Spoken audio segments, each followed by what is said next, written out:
Welcome to the Dispatch Podcast. I'm Steve Hayes, joined today by Dispatch co-founder Jonah Goldberg and Dispatch contributors David French of the New York Times and McArdle of the Washington Post. On today's roundtable, we'll take a long look at gambling and prediction markets in America. What's led to their rise? How prevalent are they? And what's the government role in regulating them? Also, Iran. Are there differences in the objectives of the United States and Israel? And if so, how much do they matter? And finally, not worth your time, can a pro-vegan candidate win statewide in Texas? Before we get to today's conversation, please consider becoming a member of the Dispatch. You'll unlock access to bonus podcast episodes and all of our exclusive newsletters and articles. You can sign up at thedispatch.com/join. And if you use the promo code Roundtable, you'll get 1 month free. And if ads aren't your thing, you can upgrade to a premium membership. No ads, early access to all episodes, 2 free gift memberships to give away, exclusive town halls with the founders, and more. Let's dive in. Welcome, everyone. We are recording this on Thursday morning, March 19th, the day that the NCAA men's basketball tournament really gets underway. Across the country, we have tens of millions of Americans who have filled out brackets to take part in March Madness, as has been the case for decades. But when I go to CBS Sports homepage for March Madness, I've got many more options than I used to have. In the upper right-hand corner of the page, I can choose watch for streaming to watch the games. I can choose fantasy, or I can choose betting. And if I click on betting, my options are betting news, betting apps, sportsbook promos, DraftKings promo code, Bet365 promo code, BetMGM promo code, FanDuel promo code, Fanatics sportsbook promo, DFS apps, on and on it goes, including a link to casinos. 20 years ago, gambling in the United States was mostly limited to Vegas, Atlantic City, Indian reservations, and neighborhood poker games. Now it's everywhere and easily accessible on our computers and phones. And we can bet on virtually anything: horse races, basketball, blackjack, cornhole, elections, military strikes. McKay Coppins has a terrific piece in the New Atlantic. I actually, for those of you watching, have the hard copy. And he reports that in 2017, Americans legally bet $4.9 billion on sports. Last year, that number rose to at least $160 billion. David, I'll start with you. Why has betting taken off this way? And where was the public debate about whether this ease of access to betting is good for the country?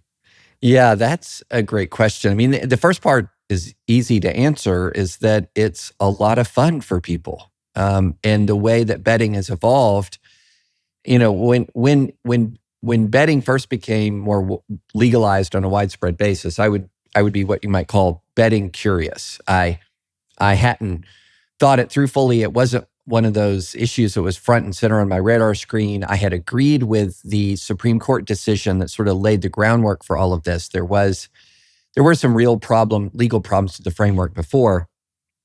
And I remember a friend of mine gave me, I did a miniature, tiny version of the McKay Coppins experience, where he was, given $10,000 and by the Atlantic to just sort of gamble it away and just see how the experience goes. A friend of mine, did one of these like BetMGMs or DraftKings like invitations where I got the free $120.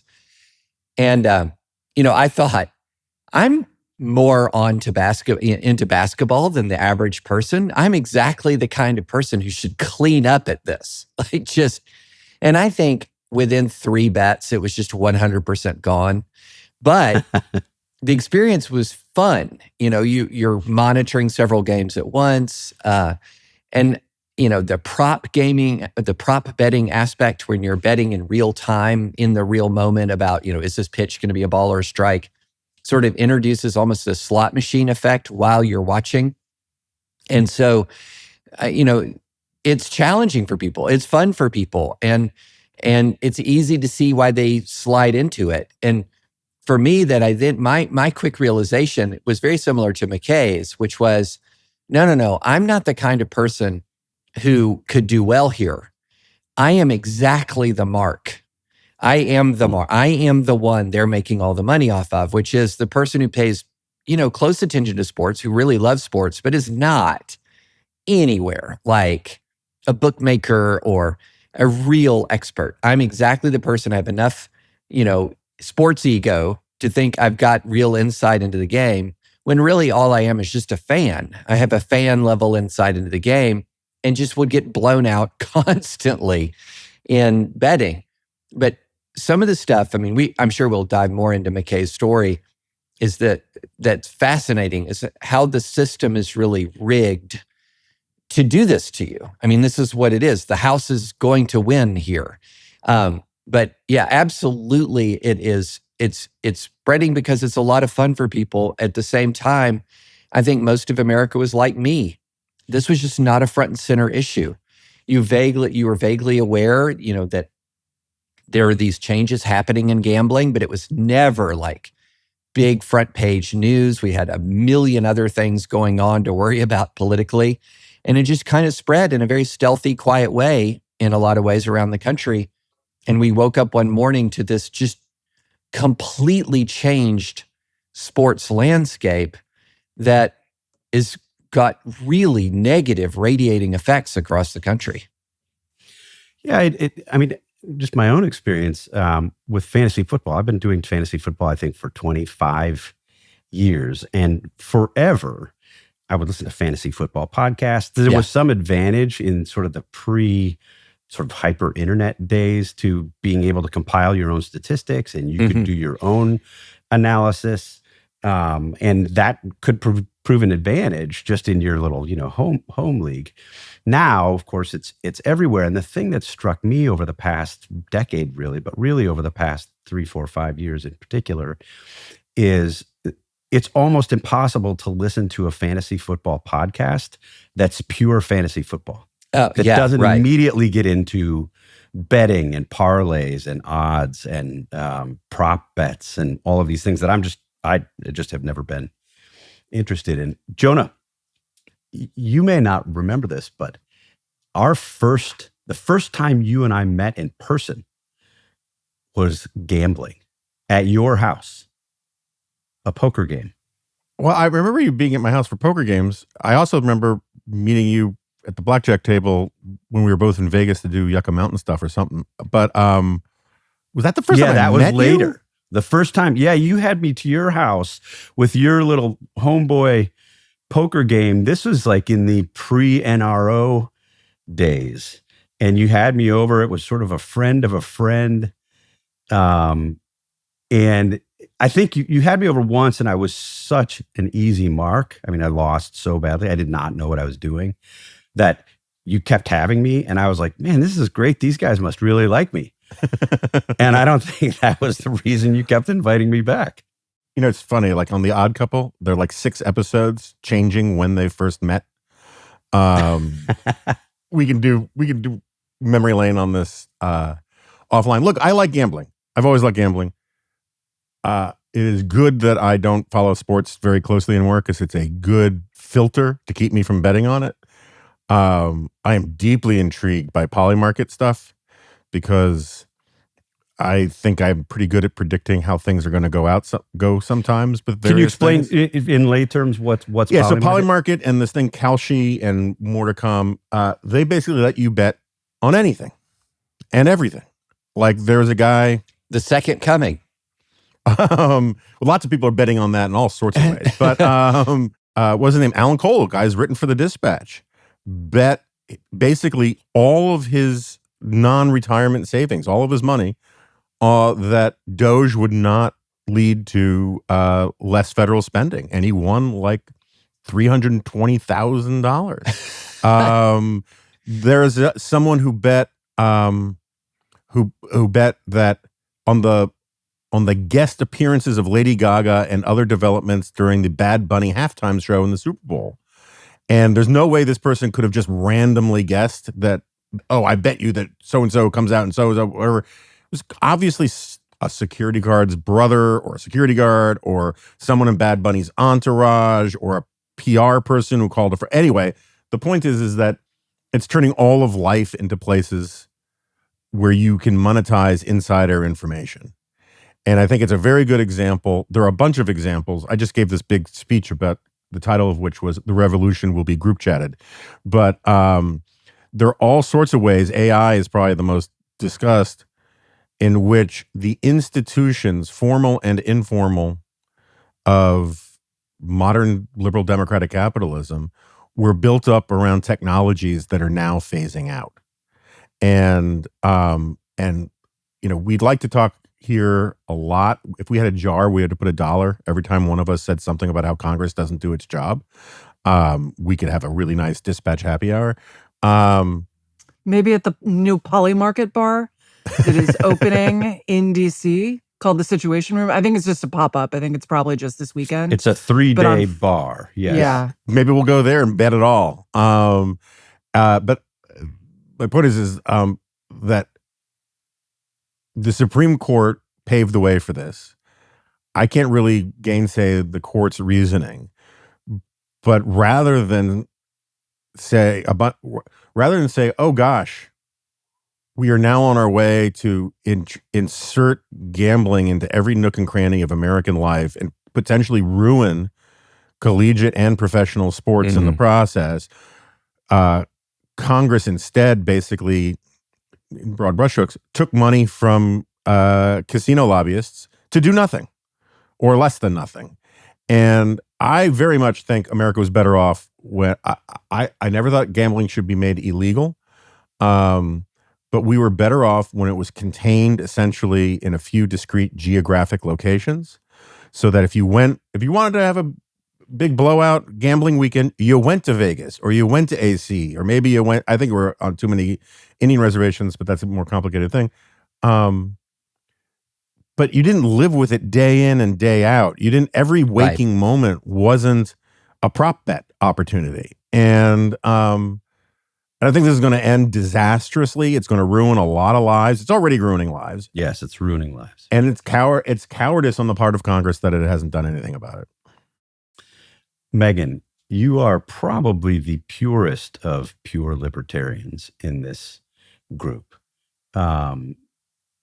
What should small government conservatives think about the proliferation of gambling and about government's role? Well, some disclosures. Number one, I like gambling, but I don't like gambling very much. When I had started dating my husband, he became extremely worried because there was a period when online poker was legal in the US, and I was playing a lot of online poker.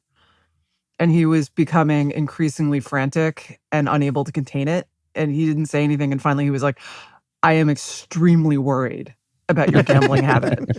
And I was like, honey, come look. So was he worried about the time, or was he worried about the money? He was worried that I was going to lose all our money.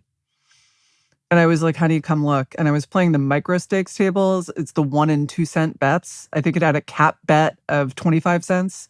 And I was like, here's the $4.50 I won net last month.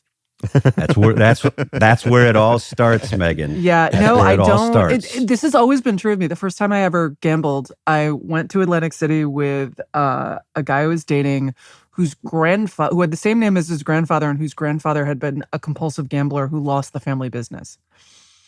We got comped. It was great. But then we went and I played blackjack for the first time. And again, I like playing blackjack at the $5 tables, which is why I no longer play blackjack, because they basically don't exist. I like taking $50, $75, $100 and being like, this is what I would have spent on cocktails and going out tonight. And instead I'm going to spend it at the tables. And when it's gone, I'm leaving.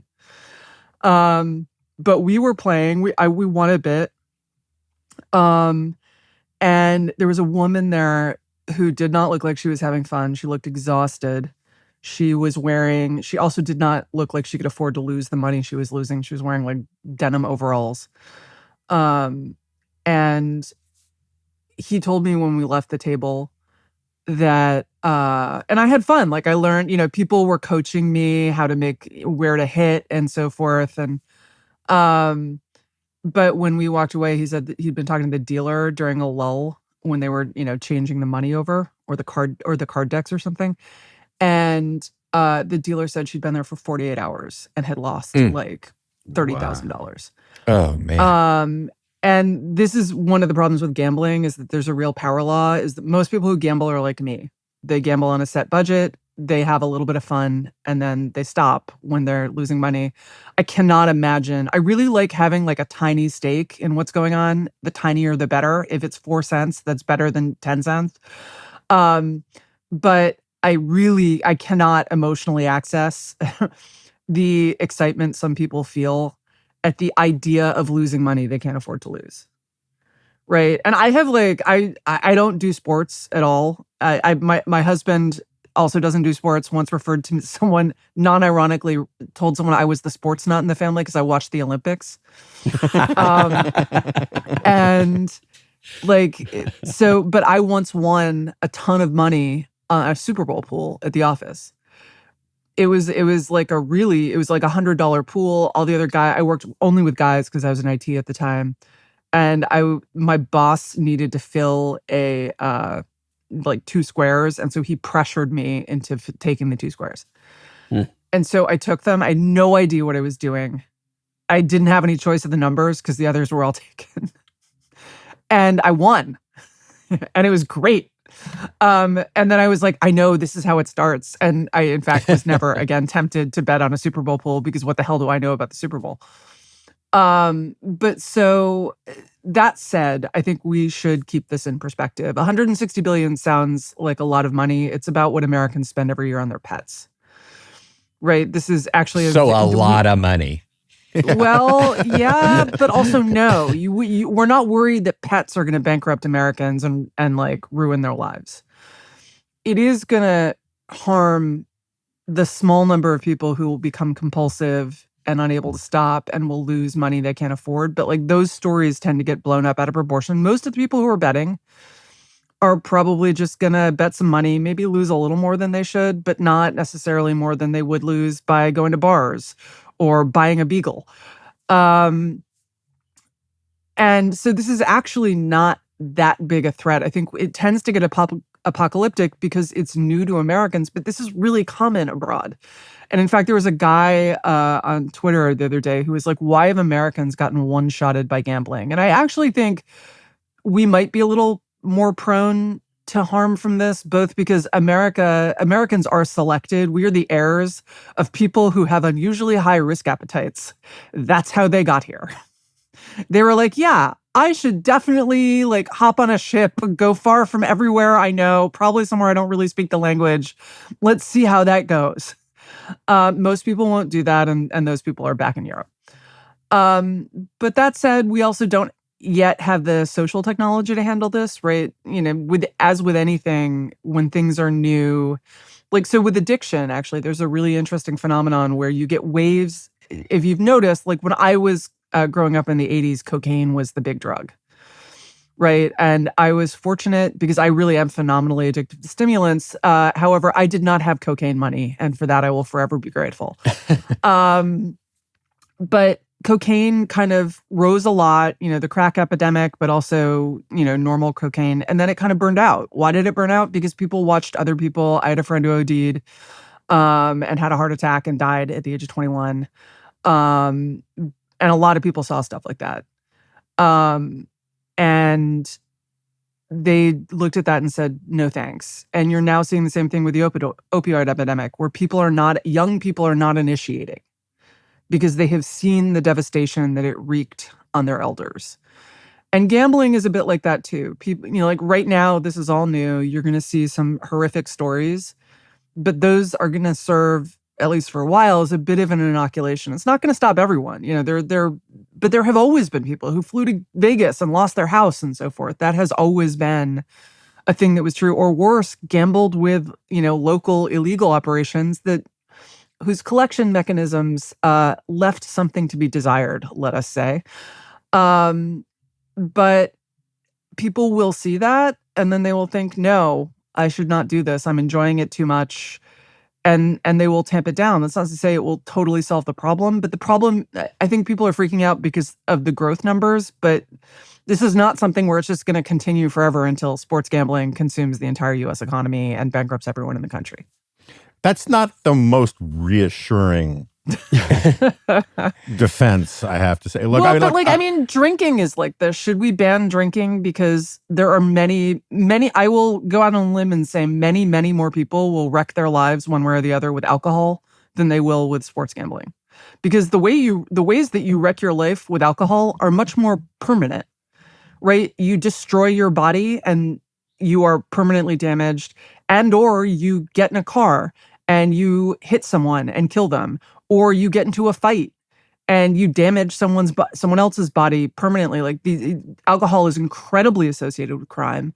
It's incredibly associated with all sorts of other pathologies.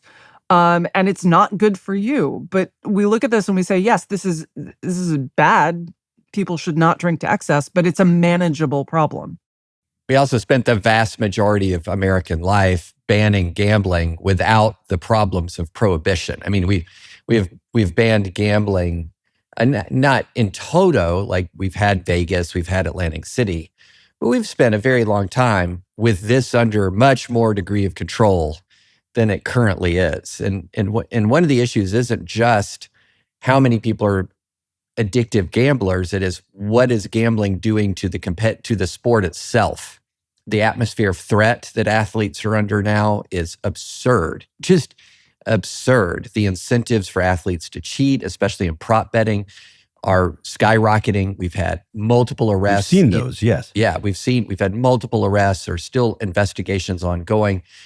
So, the prohibition argument, the reason, one of the key reasons we repealed prohibition was because we tried it. It was horrible. We'd actually tried less widespread gambling our whole national life without the problems of prohibition. I mean, sort of. Like, there's a reason there are a lot of movies about people being chased by gamblers for gambling debts by people who want to break their legs or worse, right? That's not just something the movies made up. That is a thing that was pretty common under illegal gambling, and as was corruption of sports. I mean, the Black Sox are the most famous example, but there have been point shavings. There was a point shaving scandal, I believe, in the 70s in college basketball. I mean, these things have happened over and over. I think the decline of the mob, sort of for various reasons, left a vacuum, and one can argue that vacuum was good, and now we have sports gambling filling that. And it's bad, but I think you do have to offset it against, well, some people are enjoying this, right? Like, it's the same with alcohol. Yes, it has social costs. We think the social benefit is that people like drinking and it brings joy and gladness to their life. And I wouldn't ban drinking even if I thought we could get away with it. Yeah, so maybe this is just me showing my scars from 20 years of being the pro-drug war guy at a magazine that called for the end of the drug war and arguing with libertarians about all this. I find the argumento ad alcoholum technique of limited utility, insofar as you're absolutely right. It works insofar as an analogy to all sorts of things. People will say, our friend Catherine Magan Ward, who I've argued with about this for years, will bust out the alcohol argument and say, well, and so therefore we should legalize heroin, or therefore we should legalize fentanyl, and all drugs and all that kind of stuff. And part of my response to that is that alcohol has been part of Western culture for 5,000 years. It is very difficult to take out. We tried. It was disastrous. That doesn't mean that regulation of vice of any kind is equally disastrous or the same thing. And one of the things I would say about this gambling issue is we spend an enormous amount of time talking about the dangers to children and the dangers to adults about being permanently online, about being way too plugged into our phones and distracted and thinking that the online world is the real world. And now we are on the cusp of monetizing all of it in a way that they can tap into even deeper reservoirs of addiction. And my problem with the libertarian argument about almost everything having to do with issues of addiction, whether it's gambling addiction, drug addiction, any kind of addiction, is that it is the most fatal weakness in libertarianism qua libertarianism, insofar as the whole point of the philosophy is to assume everyone is a rational actor and is making rational decisions. Now, you, because you're you, can get addicted to online poker and never go more than a 10-cent bet. And that is why you are literally a better person than me. But I mean, there are other reasons too. It's clear. It's on the list of reasons why you are. I mean, one reason. You're talking about how terrible alcohol is. I am drunk right now, and no, but the thing is that most people can't do that, right? Most people cannot.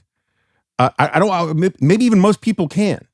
But this has always been my point about like legalizing heroin, is that even under the rosiest scenario possible, you are admitting that a non-trivial number, somewhere between, I would say, 2 and 10% of the public, will be consigned to a miserable and chemically enslaved life that will end prematurely in sorrow.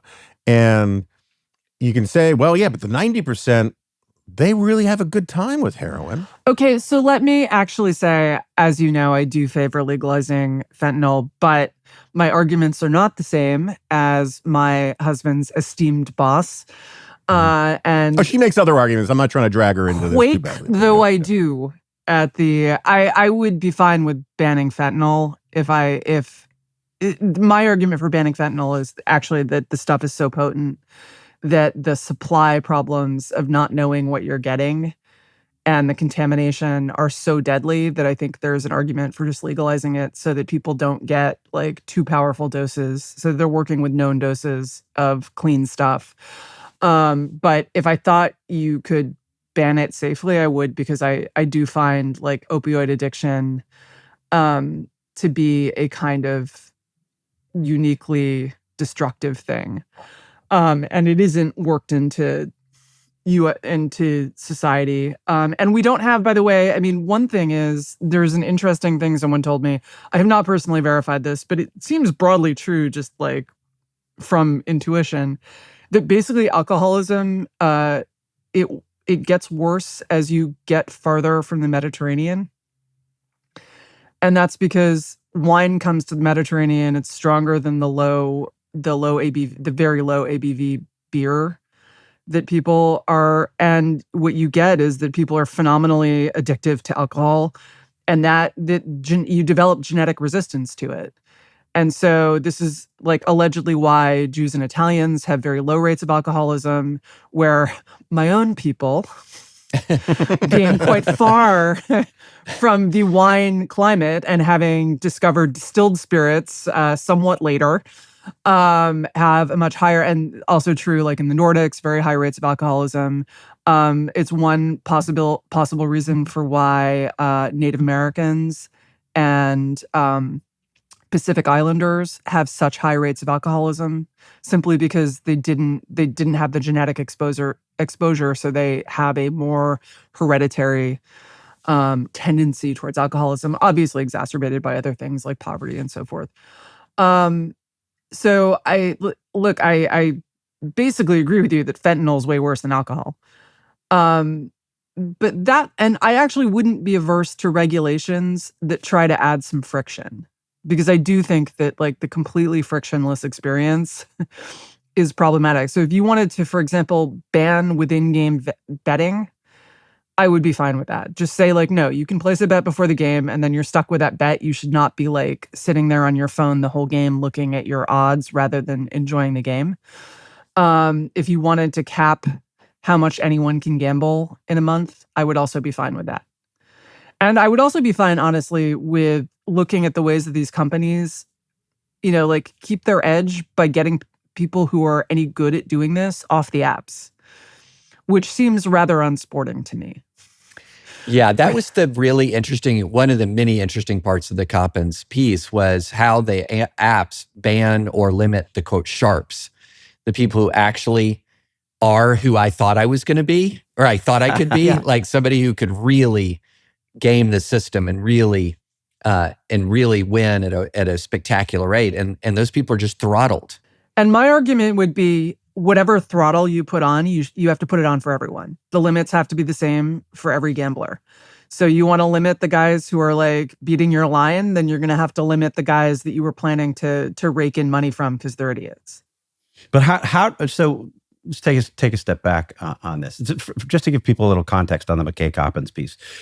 As Jonah mentioned, or David mentioned, the Atlantic gave him $10,000 and said, "You've got a year, go gamble." And he went and gambled, and he sort of walks you through the kind of feelings he has about gambling, the habits he developed with respect to gambling, the odds, the way that gambling works. And we'll put it in the show notes. It's a very sort of instructive piece. And I will say, as somebody, I've played blackjack over the years. I don't know that I've played blackjack in the past 10, 15 years, but always low stakes, $5 tables. I dabble with fantasy football, daily fantasy. So I'm putting together teams that are not my sort of league teams, but I don't do prop bets. I don't do any of that. And I still can identify with a number of the sort of urges that he describes in the piece. And David, to your point, yeah, I did do a lot of this analysis on my own, and it helped me in my 10-team fantasy league.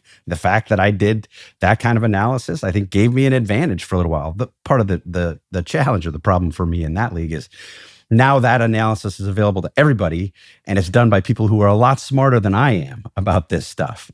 So the advantage is gone. But I think, Megan, to your point on the sort of the sum total, I grant you that $160 billion in the whole scheme of things isn't that much. I mean, we spend more on a lot of things in our lives than $160 billion. To me, it's if I did the math right, and I may not have, 3,100% increase from 4.7 in 2017 to 160 billion today, which suggests to me that something new is happening. And I think, we could probably strain the alcohol analogy beyond usefulness, but the fact that kids can do this and adults, because they have their phones in their pockets, and they can have multiple apps that allow them to do this, when they're sitting on the toilet, when they've got a break before they board an elevator,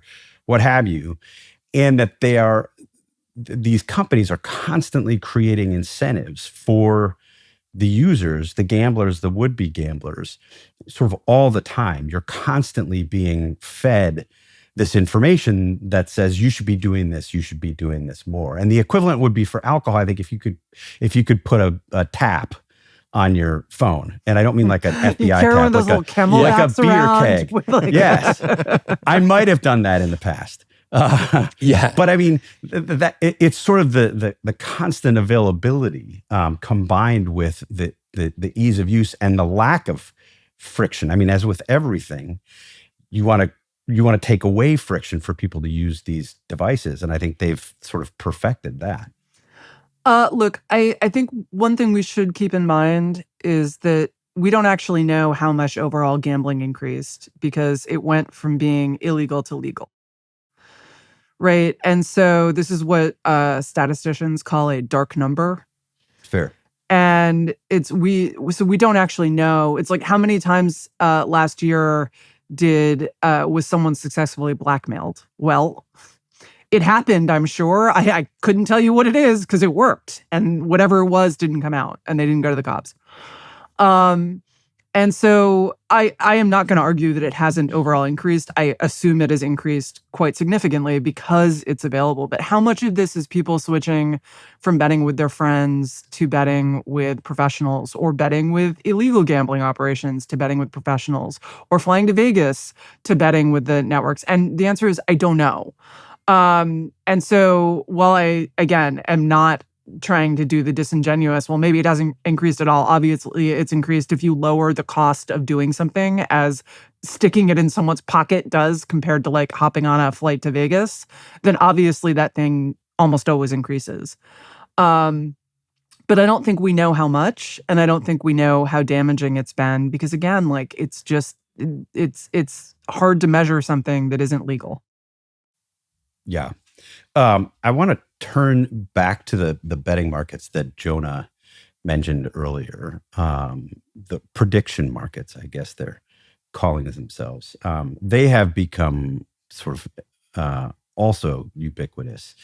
And you see people betting on anything. I mean, really, it is anything. I'm on the Polymarket mention page right now. There are live bets on what Trump will say during the Japanese prime minister event. What will be said on the next All In podcast? Gosh. What will Trump say this week? What will Mr. Beast say during his next YouTube video? It's very easy to see, just to take the what will be said on the next All In podcast, where this can be abused, where you have people who are on the All In podcast, or people who are producing the All In podcast, or people who know the people who are on the All In podcast, saying, "Hey, will you say this thing so that I can win my bet?" And as Jonah mentioned, I mean, one of the most stark examples I'd say in the past few months was this person who bet on the guest performers at Super Bowl halftime show and hit, I think, 6 out of 7. No way that person was doing this by mere guessing, or very, very little likelihood. You've also seen sort of the Polymarket bets show up in timing of Iran strikes. The apprehension of Nicolas Maduro. Somebody cashed a ticket about the fact that Nicolas Maduro was going to be taken. And I wonder, David, how much we should worry about sort of the distortive effects on behavior well beyond gambling, well beyond prediction, well beyond betting, where it begins to drive consequences in our actual lives. Is that, I mean, Megan hosts a podcast called Reasonably Optimistic. So I take that she's reasonably optimistic. And Jonah makes fun of me for being overly pessimistic. So fair enough. But I worry about this. I worry that this could turn out to distort behavior because people are betting or cashing bets, making predictions on how people will behave. I mean, look, I think you're absolutely right to be worried about this. I mean, what we have learned right now is that we have a system that is almost infinitely exploitable by unscrupulous people at this moment. Once you combine sort of the Trump pardon power with Trump greed, we're already seeing what that can result in sort of like the pardons for sale phenomenon, and how, the favor trading regarding pardons. Look, we're talking about people within a government, for example, who have just no lines. They have no ethics. And so this sort of idea that, well, they wouldn't distort policy to get rich, would they? I mean, of course. I mean, the question answers itself. And in many ways, this is an even more pernicious threat than just the plain vanilla insider trading that we sort of worry about with members of Congress. And there's sort of this rising clamor to ban stock trading amongst members of Congress because they're privy to a lot of information the public isn't privy to.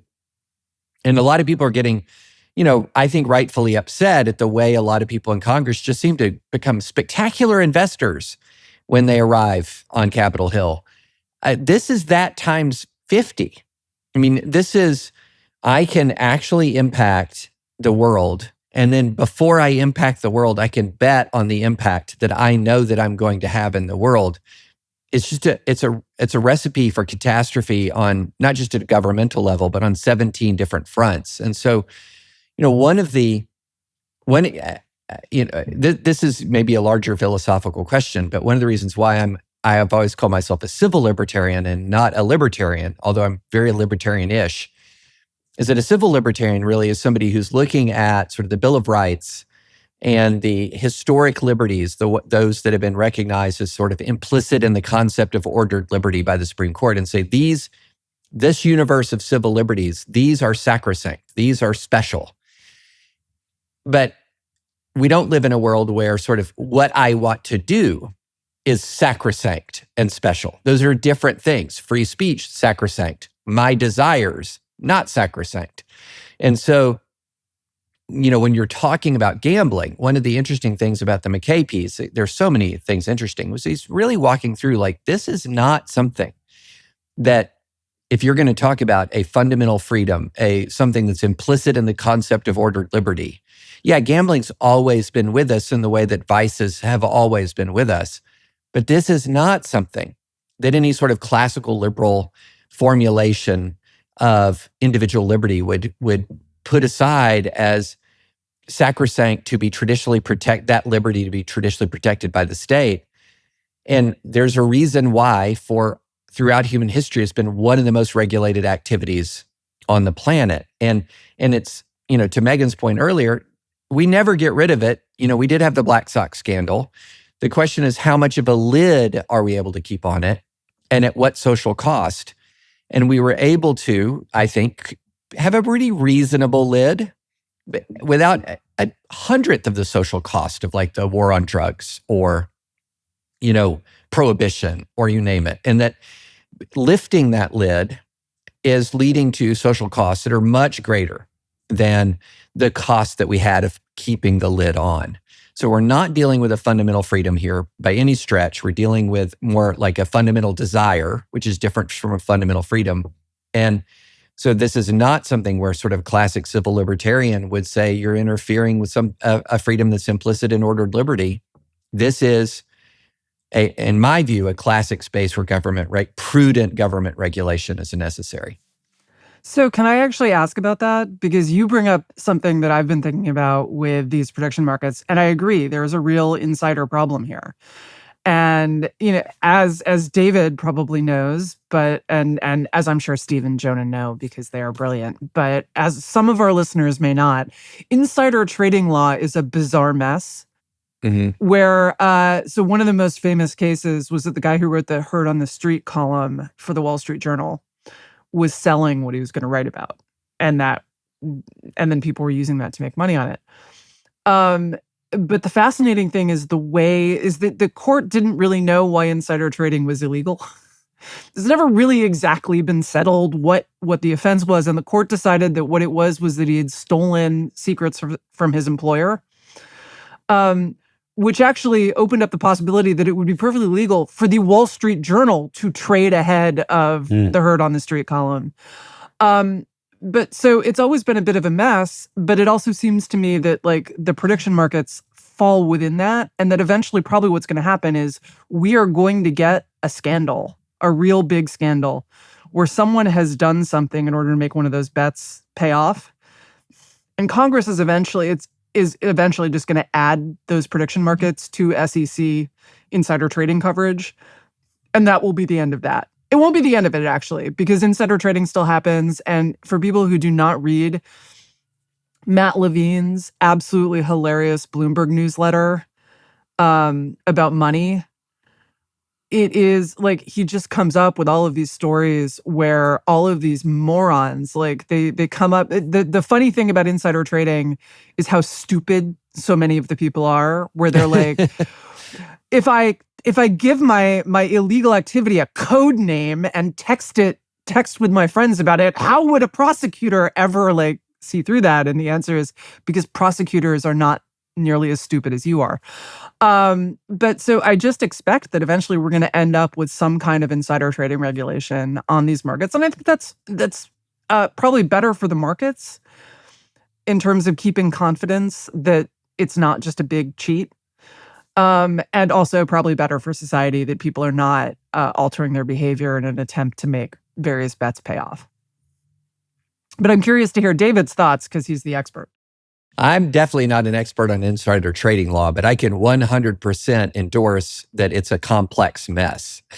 I mean, that much is absolutely true, which is one of the reasons why, say, for example, in the Martha Stewart case, it was actually much easier to indict and prosecute on the lying to the feds charge than it was to deal with the underlying, sort of securities fraud or securities allegation. So I don't think there's much question that insider trading is a mess and insider trading law is a mess.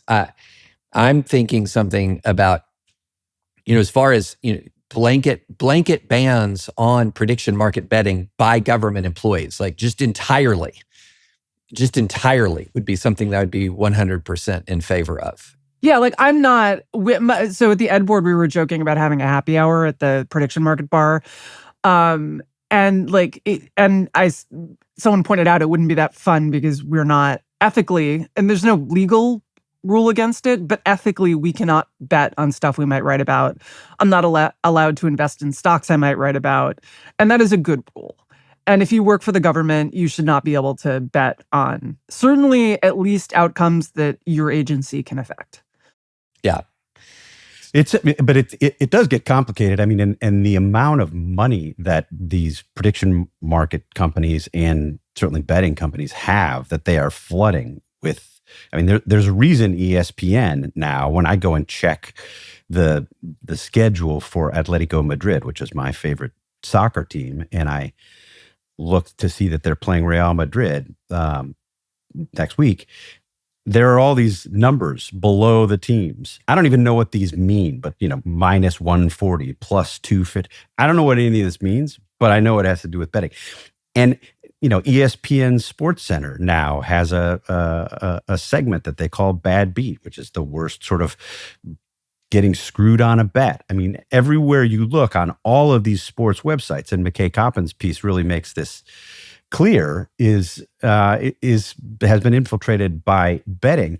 Our friends at Substack, which is where we first launched the Dispatch and remained for 3 years, just struck a deal with Polymarket, the prediction betting website, and we're offering their content creators, their publishers, big Polymarket money for including ads from Polymarket in their Substacks. I know one person who was offered $20,000 for a single ad from Polymarket by these things. If you look at the average salary of a journalist across the country is $60,000, and you think you might be able to get a third of that by running one ad from these betting things, you can understand that the incentives change pretty quickly. I want to end quickly before we turn to Iran for a moment with a story that's maybe even darker. Sorry, Megan, I'm gonna continue to try to force you to be reasonably optimistic about this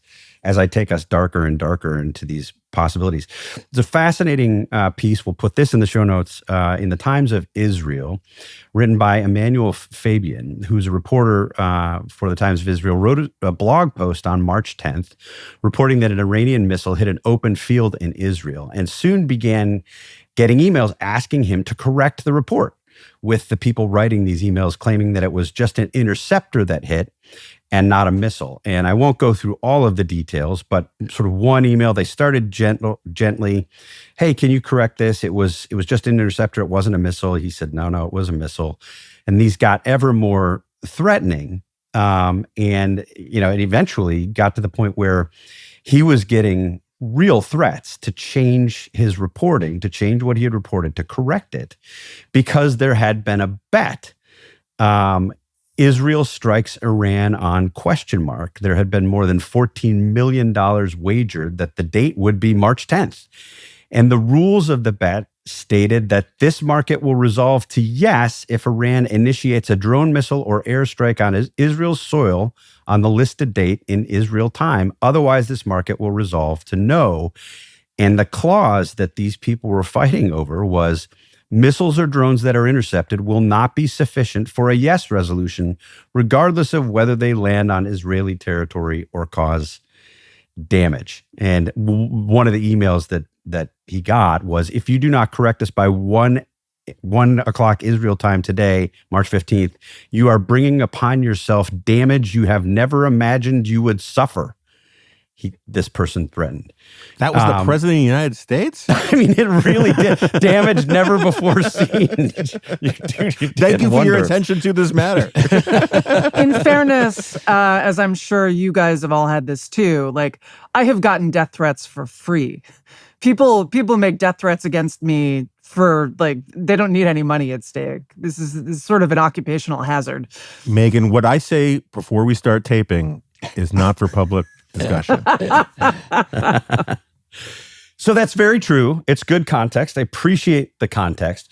But you can imagine that these things might be taken more seriously if you think you stand to. I think that the betting on that in particular was $900,000 was one of the individual bettors. You might really be inclined to push somebody to change a story. So I'm actually more protective of prediction markets than I am of sports gambling. Like, if you banned sports gambling, I would be sad as a libertarian, but I would not like lie awake at night. But prediction markets can actually contain some useful information, which is why like newspapers are doing deals with these folks, because you can get things like political odds. And it used to drive me absolutely insane. Paddy Power, the UK gambling like titan, used to have odds on US elections and you couldn't see them. And I tried all sorts of ways. I didn't want to bet on the election. I just literally wanted to see what the Paddy Power odds were, but they were blocked in the US because of US gambling laws. And that's why I use ExpressVPN. Yes, that's right. And so that that information is valuable. That said, I think to protect that information, we are going to need legal infrastructure that is going to control things like that. Right. And people there, again, I think there's probably going to be a big case of someone who threatens someone and goes to jail. And then people realize that's not a good way to settle their bets, or several such instances, right? Where you threaten someone, you not only go to jail, but the prediction markets realize that to clean up their act, they're going to have to ban that person for life from the sites, right?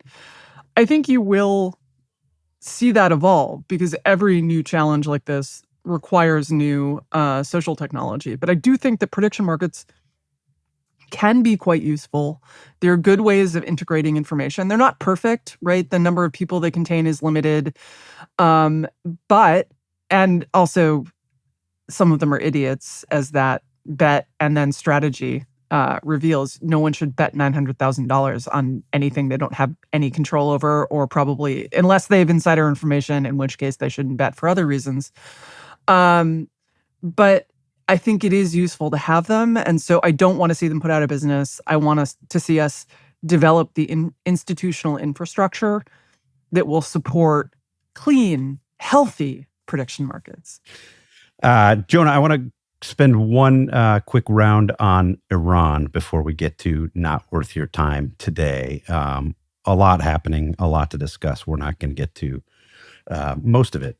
But I do want to ask you all to address what I think has been sort of growing quietly as part of the discussion about the Iran war, and then overnight kind of burst out in the open.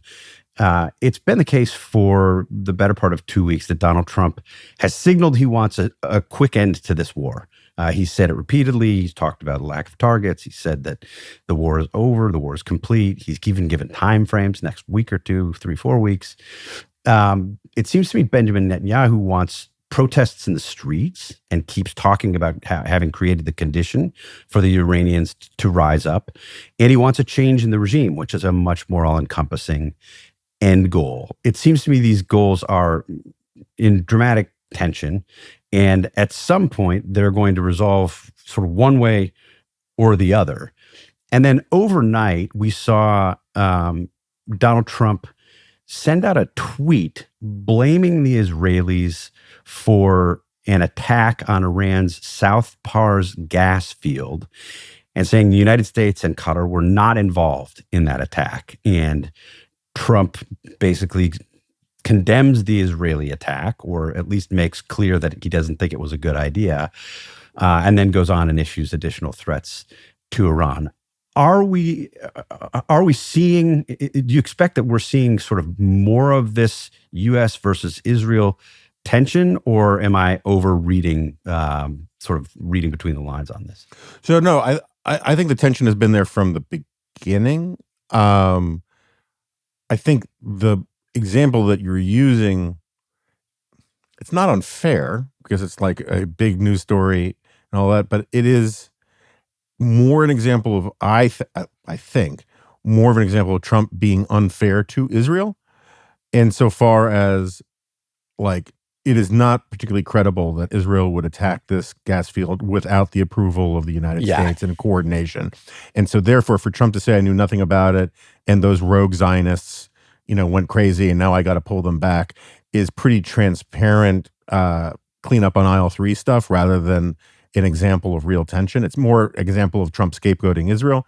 But more broadly, it is absolutely the case that they have different I think both countries have different definitions of success. The war also in Israel is generally popular, and the war in the United States is not. And just to add to the freshness of this podcast in terms of its staying on top of the news, I watched the beginning of the Pete Hegseth press conference this morning, or as I've started been calling it, the Broseph McChesty podcasts. And he... So there's this old rule. I mean, it's too bad Sarah's not here right now. It's nice to have David from AO, but but Sarah used to do a lot of comm stuff. And my understanding is there's some rule of thumb that says if you don't want people to worry about something, don't introduce it so like, for example, you don't hold the Treasury Secretary shouldn't hold a press conference saying there's absolutely no reason to think there's a run on the banks. Right? Because then people are like, holy crap, he's worried about a run on the banks, and like you get a run on the bank from that kind of thing. There's no reason to think that we have aerosolized typhoid and everyone's going to die this week, right? You just don't say that, right? And Pete Hegseth said he attacked the media, including the reporters in the room, saying they're all unpatriotic. He said that people don't understand that we have a smart president, not like those dumb presidents, Bush and Obama. And it was really high-minded statesmanship on every front. And then he said,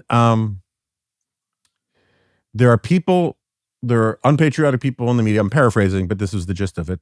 The unpatriotic press wants you to think that this war is sliding into an endless abyss.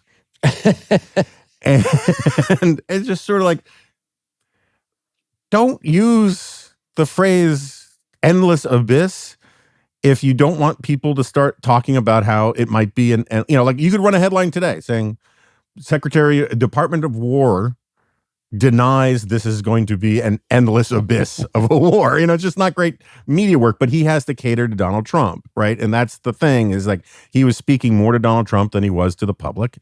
And that's one of the things that makes this war so complicated to game out, is that the policymakers at the top, starting with the president, are, I don't want to say this war is entirely in service to Trump's ego, but you can't take Trump's ego and egocentrism out of the equation, and he will make decisions that are not based on grand strategy or anything else other than what he thinks his narrow self-interest is. And I don't think you could say that about any other wartime president in American history that I can think of. I mean, even people I hated, like, Andrew Jackson or Woodrow Wilson, like they actually thought that they were doing something greater and more important. And I just don't think that's how Trump thinks about this stuff. And so that means there's going to be friction with Israel, just to bring it back to your question. Yeah. I'm glad Jonah eventually attempted to answer the question or address the question. Well, I started answering after the long digression. I feel like I'm, a CNN host. You just answer whatever you want to say when I ask the question. David, am I wrong to think that there are these tensions between just the goals? I mean, clearly there's been tremendous coordination on a military level between what the Israelis have been doing, what the United States have been doing, and to tremendous effect. But with sort of distinct, if overlapping, goals, you can see where that puts pressure on this kind of a campaign. And I think Jonah's right to make the point that he makes about this thing in particular. I do think it's virtually inconceivable that the Israelis would have done this without some, at least, tacit approval, probably explicit approval from the U.S. military, if not Donald Trump himself. Should we worry about these tensions? Yeah, I think we should worry about these tensions. First on this story, I think Jonah's exactly right. I think Trump threw Israel under the bus here. There was an escalatory strike. The idea that Israel would have done that without the U.S. And in fact, there was immediate reporting you saw, I believe, out of Axios almost right away after the Trump posts about the natural gas strike that Israeli sources were saying, what are you talking about? This was consulted all the way through. He's throwing us under the bus after the Gulf allies got angry. But, this polling you saw where the Israeli public supports this by about 80%, and the American public supports this, you see different numbers, but let's average them out between 35%, 40%. These are the two publics are actually reflecting the different self-interests of the two countries. I mean, Israel has been under direct missile barrage from Iran. It's been under missile barrage and direct attack by Iranian proxies. For Israel, you're talking about a country that hasn't, we've had a long, slow burn with Iran for 40 plus years. Israel, since October 7th, has been facing just direct blow after direct blow, has been delivering them back times 10. But this is a very different, very real, very immediate, it's not even imminent, it's just happening threat from Iran.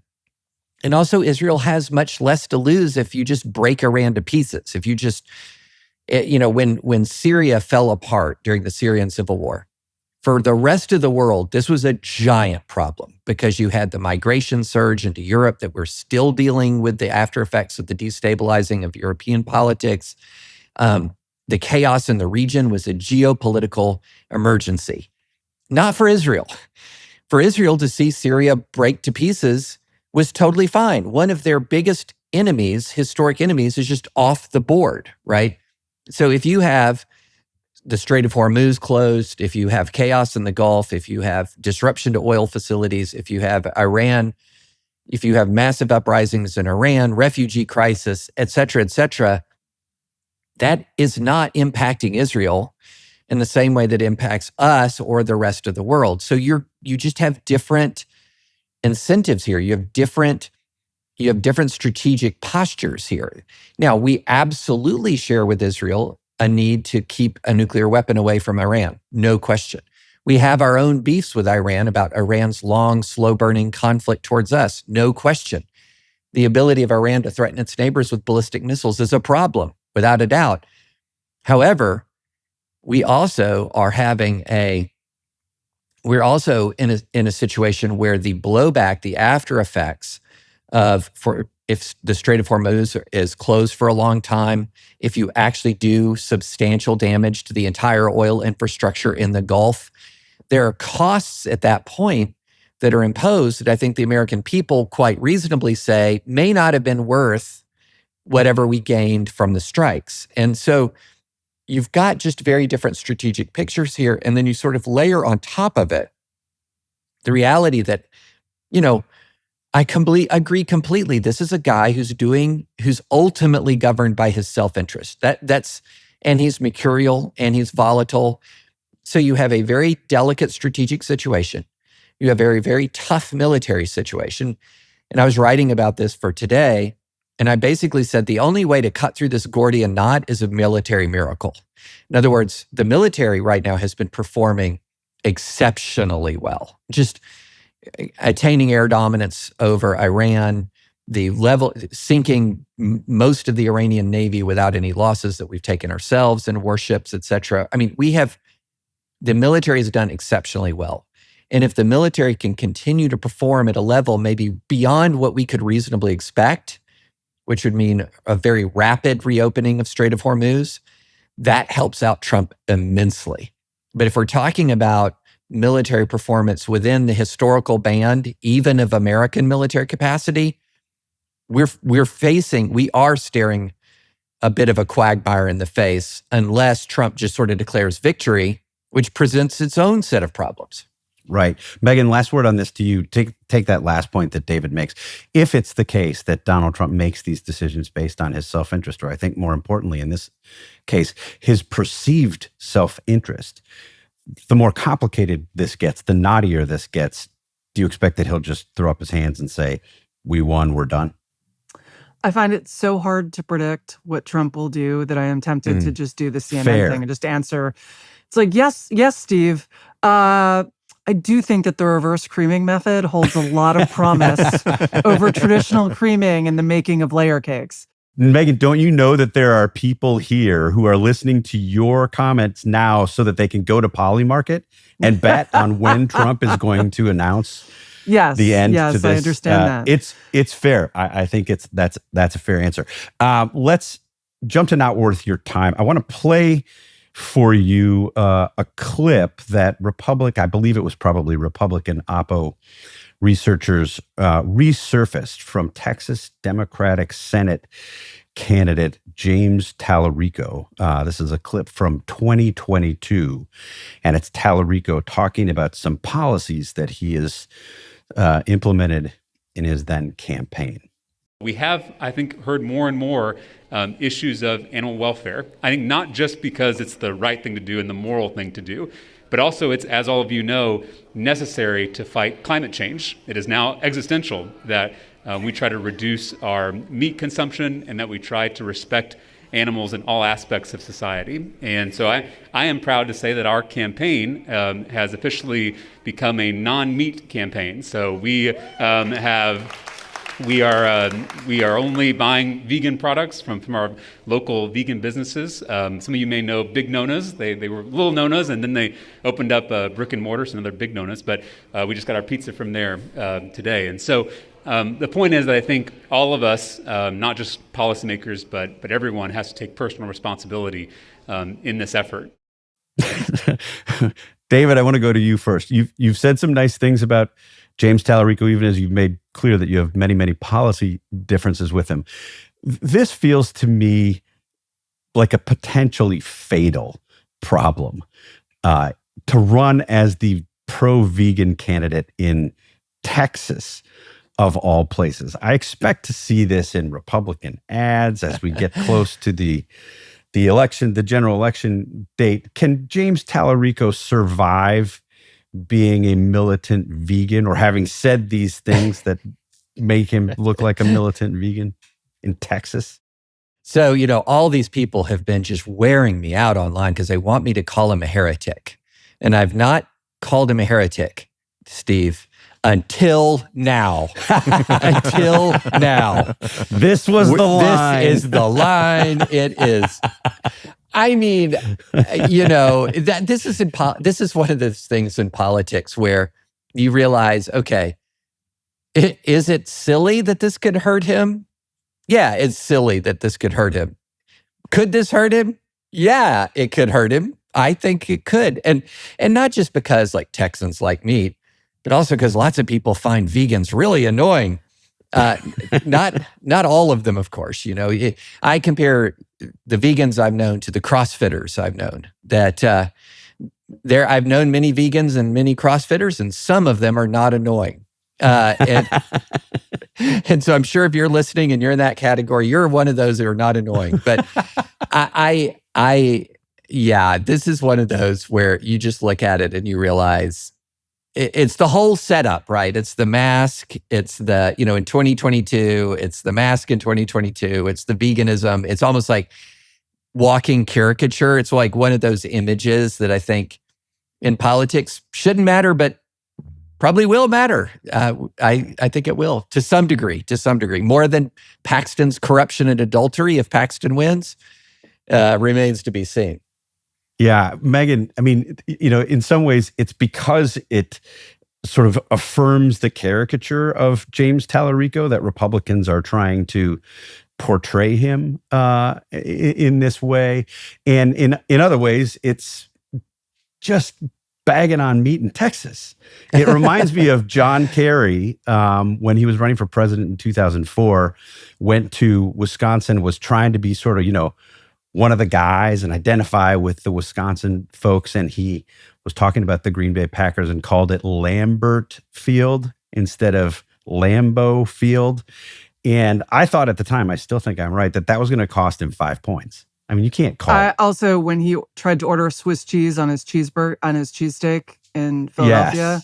Yes. Like, dude, this is what you have an advanced team for. So Tallarico's team responded to the controversy over this by putting out a photograph of Tallarico holding some huge, what I took to be some kind of a beef rib smeared in barbecue sauce.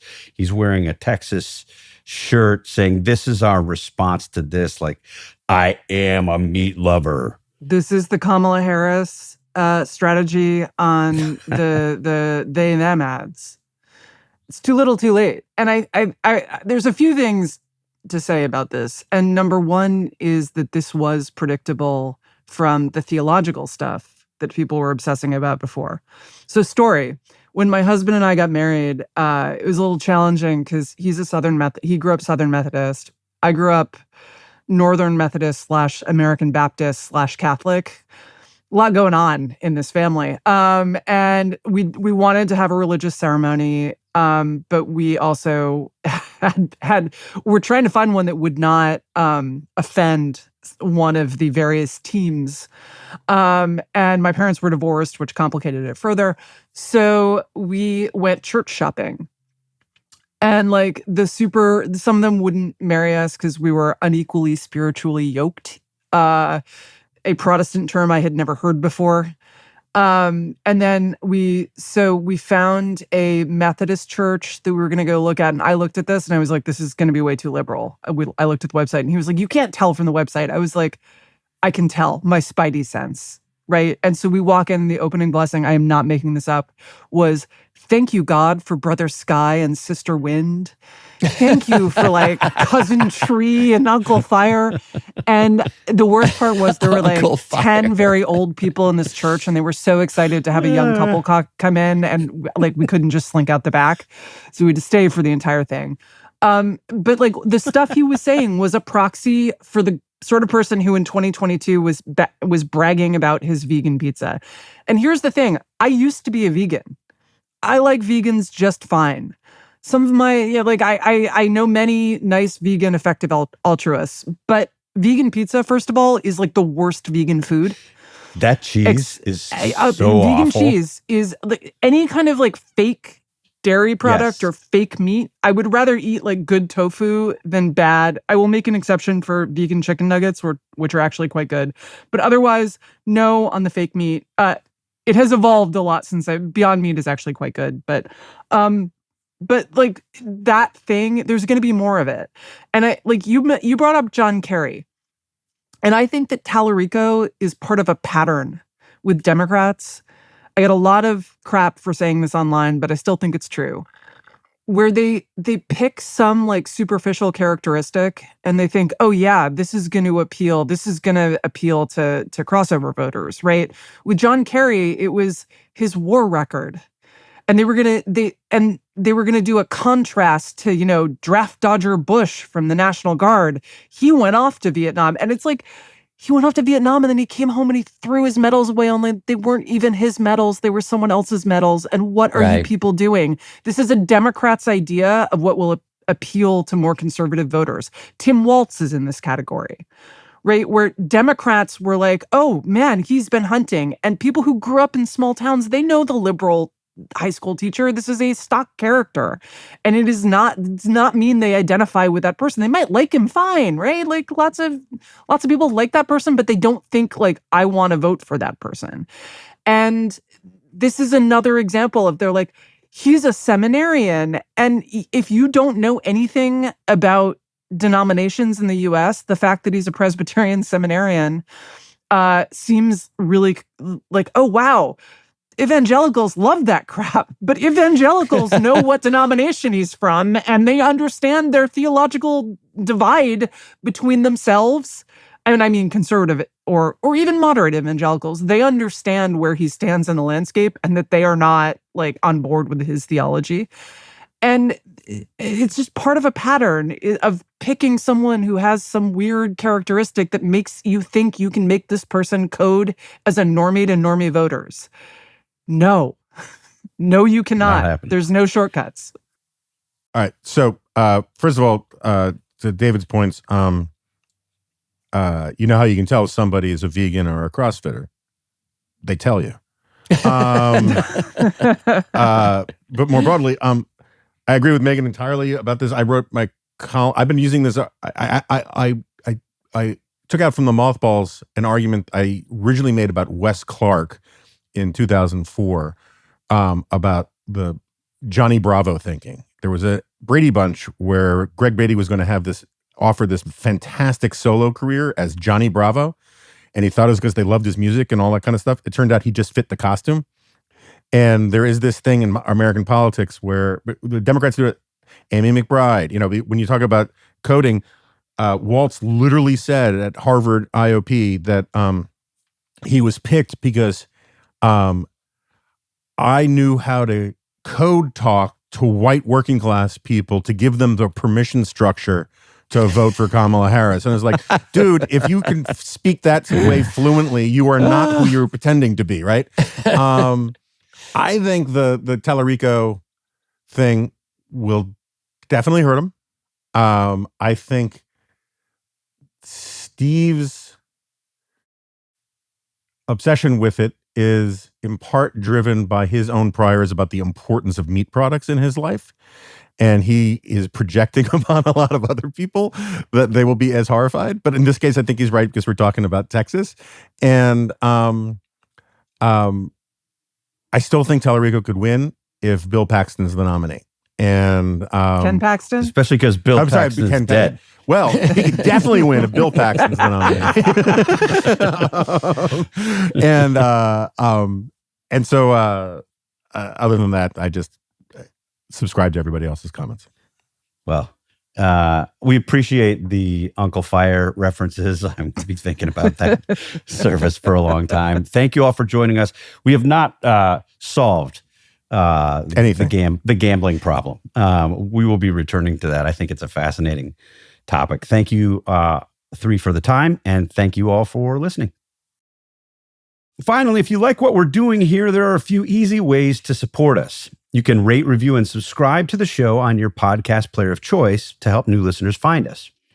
And as always, if you've got questions, comments, concerns, or corrections, you can email us at roundtable@thedispatch.com. We read everything, even the ones from Uncle Fire. That's going to do it for today's show. Thanks so much for tuning in. And a big thank you to the folks behind the scenes who made this episode possible, Noah Hickey and Peter Bonaventure. Thanks again for listening. Please join us next time.